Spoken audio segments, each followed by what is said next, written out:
the federal government denies claims made in an $8 million lawsuit that it botched an investigation into sex charges against an Edmonton military officer.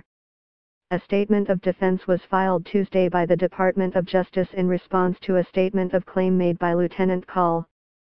Mason Stocker in May. Stocker alleges the Department of National Defense and Canadian Armed Forces oversaw a negligent investigation conducted by military police and made defamatory statements to the media that damaged his reputation. The plaintiff has also suffered health issues, personal embarrassment and humiliation, the statement of claim reads. The after effects continue to this day. The plaintiff will never be able to fully overcome the damages to his reputation.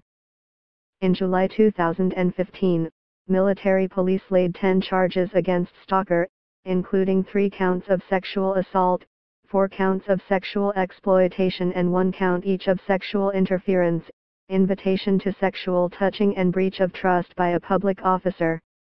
Related, Canadian Forces officer charged with sexual assault. The offences allegedly occurred between 1998 and 2007 while Stocker was a mentor to local Army Cadet Corps. A victim came forward to us in April of this year, said Francis Bolduc, commanding officer of the Canadian Forces National Investigation Service, at the time. He came forward with information and we initiated an investigation that resulted in charges.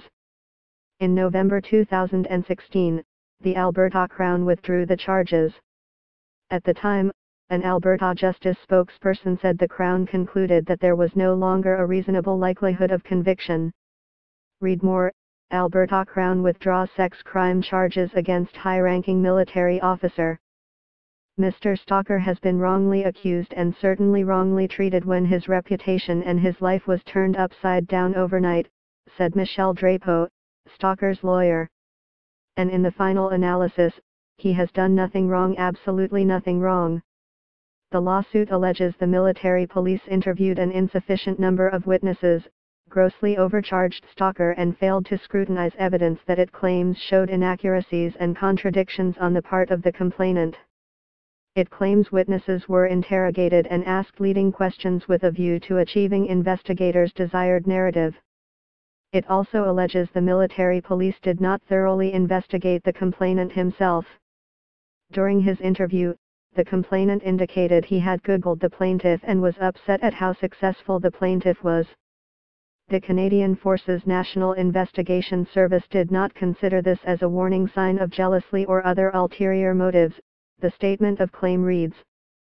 The claim suggests the CAF made an example of Stocker to show how it was taking sexual assault allegations against military members seriously.